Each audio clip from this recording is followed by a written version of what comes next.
Muy buenos días. Nos acompaña el día de hoy Juan Bautista Cartés. Juan, bienvenido a la Universidad de Rosario. Juan es doctor en Derecho por la Universidad Complutense de Madrid, en donde obtuvo la máxima calificación que puede obtener una tesis doctoral, es summa cum laude. Además de eso, obtuvo un premio extraordinario, que es el premio Juan Jaime Brunet, a la mejor tesis de Derechos Humanos del año 2022 en España. Es profesor de grado y de máster en la Universidad Complutense de Madrid. Ha escrito numerosos artículos de investigación publicados en revistas de Europa, África, América. Participa en varios procesos de innovación pedagógica. Y pues en realidad, Juan, es un gusto tenerte aquí en la Universidad de Rosario, en la Facultad de Jurisprudencia, y poder conversar contigo sobre el sistema africano de derechos humanos. Muchas gracias por tus palabras, Carlos Mauricio. El placer es mío de estar aquí en esta universidad que me ha recibido también. Bueno, Juan, ya para entrar en materia, pues primero me gustaría que nos hablaras cómo fueron esos orígenes, ese inicio de lo que se llama el sistema africano de derechos humanos.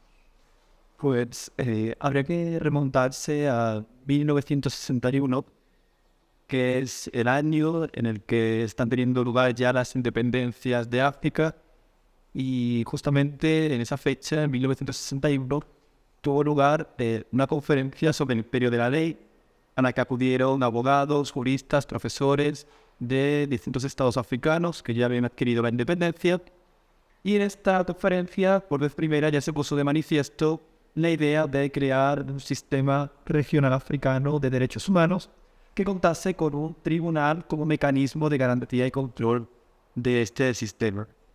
Pero hay que tener en cuenta que apenas 2 años más tarde, en 1963, fue adoptada la Carta Constitutiva de la Organización para la Unidad Africana, y en esta carta, entre sus objetivos, entre sus principios, nos establecía expresamente la promoción, la protección de los derechos humanos dentro de cada estado africano. En todo caso, la Organización para la Unidad Africana y posteriormente su sucesora, la Unión Africana, van a servir de paraguas para que el sistema africano pues se venga desarrollando bajo los auspicios de estas dos organizaciones internacionales. Primero, la Organización para la Unidad Africana, que es creada en 1963 y es sustituida por la Unión Africana ya con el cambio de milenio en los primeros años de la década de los 2000. Listo, Juan, muchísimas gracias. Cuéntame entonces, ya que nos has hecho esa pequeña introducción, ¿cuáles son esos instrumentos internacionales como los más importantes, los que estructuran pues, el sistema africano de protección de derechos humanos?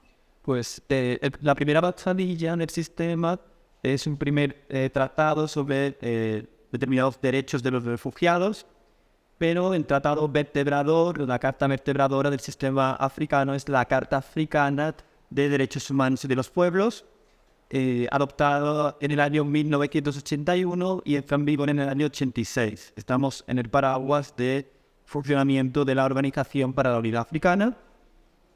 Y como decimos, en un inicio, en esta organización internacional, no se le da la importancia debida a los derechos humanos, pero una confluencia de distintos factores, caída de distintas dictaduras al final de la década de los 70, las voces que se escuchaban desde el propio continente para que se creara un sistema africano, pues desembocó en 1981 en la adopción de una Carta Africana de Derechos Humanos y de los Pueblos con peculiaridades muy significativas.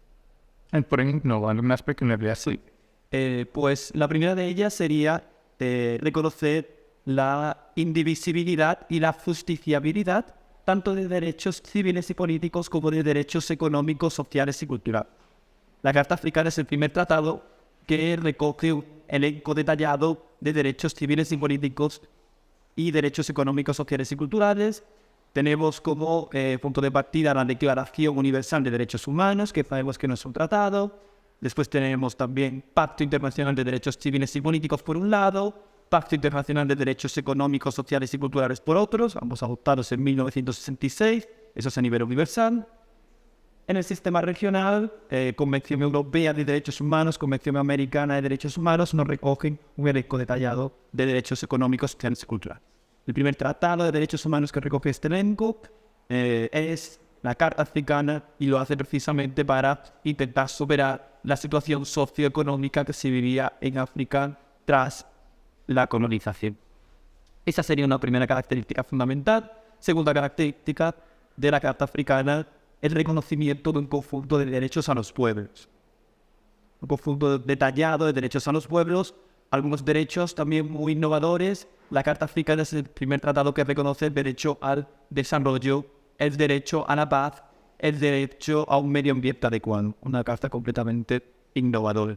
Eso sería, digamos, la Carta Africana, pero sé que también existen otros instrumentos muy importantes. ¿Me puedes hacer mención de esos otros instrumentos? Bueno, la Carta Africana es el tratado vertebrador y entonces, tanto que el tratado vertebrador, estas características esenciales de la Carta Africana se van a ir plasmando en los distintos tratados del sistema. Otros tratados importantes pues serían la Carta Africana sobre los derechos y el bienestar del niño, adoptado en 1990, que entra en vigor en el año 99, también pues bastante innovadora, bastante interesante. El Protocolo de Maputo sobre los derechos de las mujeres en África, adoptado en el año 2003, también bastante innovador en ciertos aspectos. Tenemos una convención sobre desplazados internos. Sí, hay distintos tratados que han ido ampliando el listado de derechos que reconocen la Carta Africana sobre los derechos humanos y de los pueblos. Por irme a los últimos, en los años 2016 y 2018 se han adoptado los protocolos adicionales, uno sobre los derechos de las personas mayores en 2016, otro respecto de los derechos de las personas con discapacidad, que a diferencia de todos los tratados que hemos mencionado hasta la actualidad, no se encuentra aún en vigor. Ahora, ya profundizando un poco más, cuéntame cómo es, digamos, ese andamiaje institucional, cómo está conformado el sistema africano, qué órganos o qué mecanismos de protección tiene el sistema africano de derechos humanos. Es una muy buena pregunta porque a diferencia del sistema europeo y después a continuación interamericano, la Comisión Europea crea primero el Tribunal, Comisión, aunque ahora mismo solo tenemos el Tribunal. La Convención Americana de Derechos Humanos pues creó mecanismos de garantía y control, una comisión y un tribunal. La Carta Africana de Derechos Humanos y de los Pueblos solo crea como mecanismos de garantía y control una comisión, la Comisión Africana de Derechos Humanos y de los Pueblos. Hemos de esperar hasta 1998 para que se adopte un protocolo adicional a la Carta Africana de Derechos Humanos y de los Pueblos que crea un tribunal, el Tribunal Africano. Así que tendríamos, por un lado, la comisión y por otro, el tribunal. Y de los tratados especiales, es lo que hemos nombrado posteriormente, tan solo crea un mecanismo a tener en cuenta, un mecanismo considerable, la Carta Africana sobre los derechos y bienestar del niño, que crea el Comité Africano de Expertos sobre los Derechos y Bienestar del Niño. Entonces, para recapitular, comisión creada por la Carta Africana de Derechos Humanos y de los Pueblos, Carta de 1981, que entra en vigor en el 86. La comisión empieza a funcionar en el año 1986. En orden cronológico, Carta Africana sobre los derechos y bienestar del niño, adoptada en 1990, que empieza a funcionar, entra en vigor en 1999, que crea un comité específico para ese tratado en concreto, el Comité de Expertos sobre los Derechos y Bienestar del Niño. Este comité empieza a funcionar en el año 2002 y, siguiendo el orden cronológico de los tratados de creación, protocolo a la Carta Africana de Derechos Humanos y de los Pueblos, a este tratado vertebrador del sistema, que crea un tribunal de 1998 y este protocolo entra en vigor en 2004, aunque el tribunal empieza a funcionar en 2008. Listo, Juan.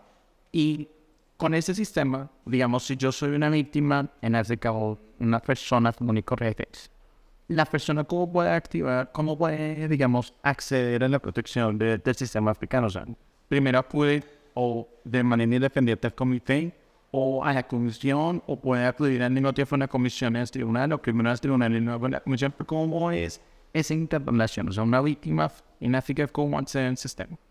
Pues también es una de las peculiaridades del sistema africano porque puede acudir indistintamente la potencial víctima al Comité de Expertos del Niño, a la Comisión Africana o al Tribunal. No tiene que pasar por un enlace previo, eso sí, con algunos requisitos.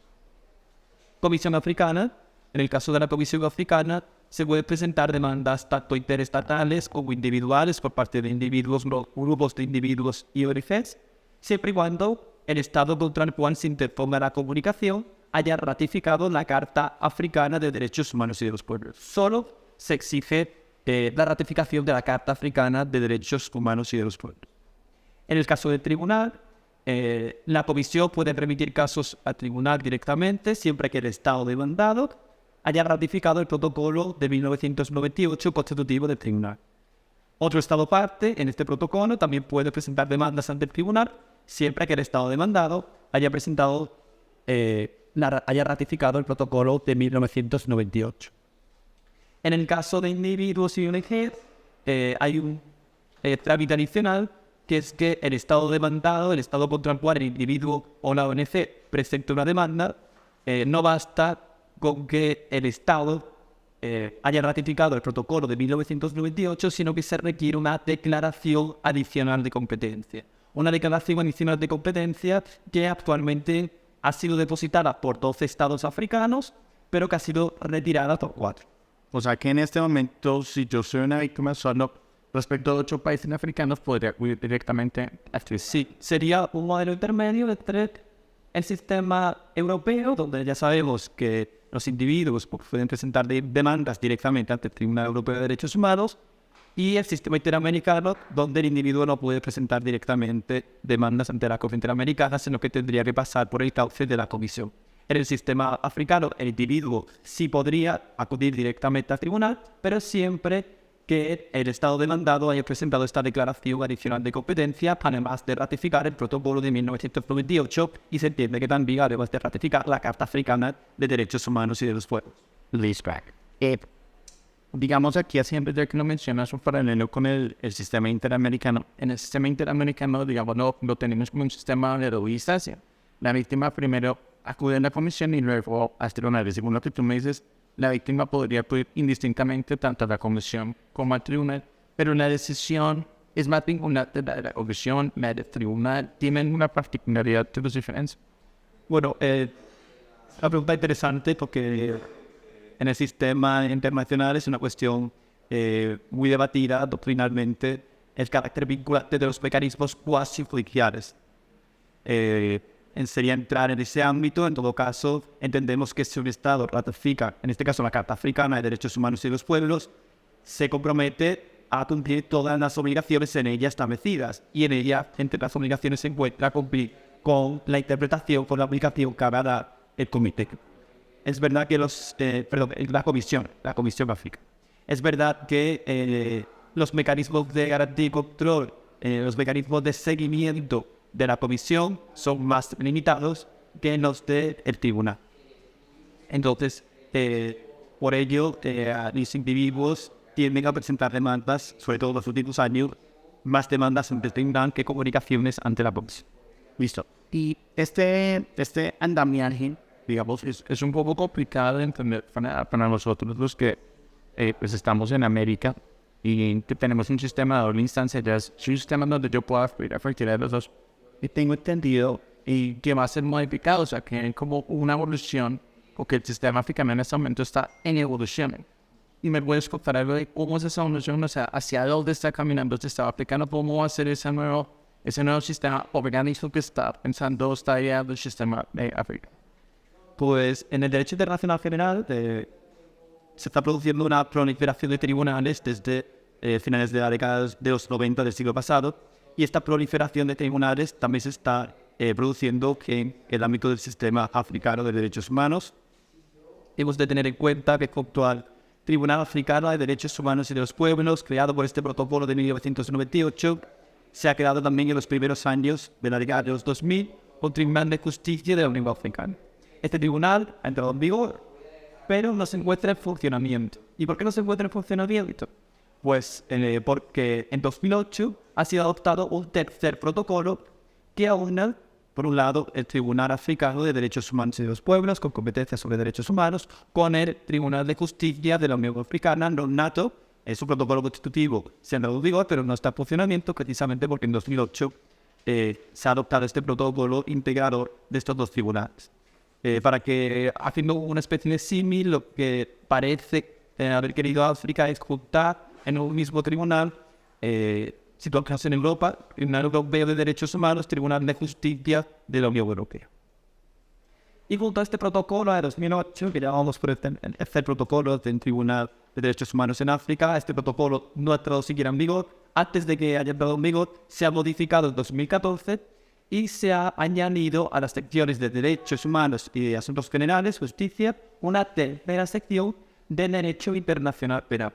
Algo completamente inédito en un sistema regional de derechos humanos. Entonces vamos a tener, por un lado, Derecho Internacional de los Derechos Humanos, responsabilidad estatal, y Derecho Internacional Penal, responsabilidad del individuo. Esta sección de derechos humanos es una sección muy interesante porque si la Corte Penal Internacional tiene competencia sobre 4 crímenes internacionales, genocidio, crímenes de guerra, deshumanidad, agresión, por último, pues esta nueva sección de Derecho Internacional Penal que se uniría al futuro Tribunal Africano va a tener competencia sobre 14 crímenes internacionales, entre ellos corrupción, se considera un crimen internacional, piratería, terrorismo, una figura tremendamente debatida, muy difícil de definir en el derecho internacional. Así que va a ser un tribunal muy interesante también. No me quiero olvidar que va a poder juzgar no solo a personas físicas, sino también a personas jurídicas. Hemos de tener en cuenta el papel de las empresas en África y en este sentido pues será otorgado competencia a este futuro tribunal para juzgar no solo a personas físicas, no solo las personas físicas no van a poder cometer crímenes internacionales, es una evolución muy importante en el desarrollo del derecho internacional penal, sino también las empresas. Punto negativo, también lo hay, que es el reconocimiento. Este tribunal reconoce la inmunidad de jurisdicción penal a los jefes de Estado y a los altos cargos estatales. Y además no establece ningún tipo de complementariedad con la Corte Penal Internacional. Por lo que, en su caso, habría que ver si llega a estar en vigor este tribunal y su funcionamiento, cómo empieza a operar este futuro tribunal africano con la CPI, con la Corte Penal Internacional. Un tema tremendamente interesante. Bueno, Juan, muchísimas gracias. En serio, creo que una explicación corta, concisa, pero magnífica. Nuevamente, un gusto tenerte aquí. Muchísimas gracias y nuevamente, pues bienvenido a la Universidad de Procesos y Valores.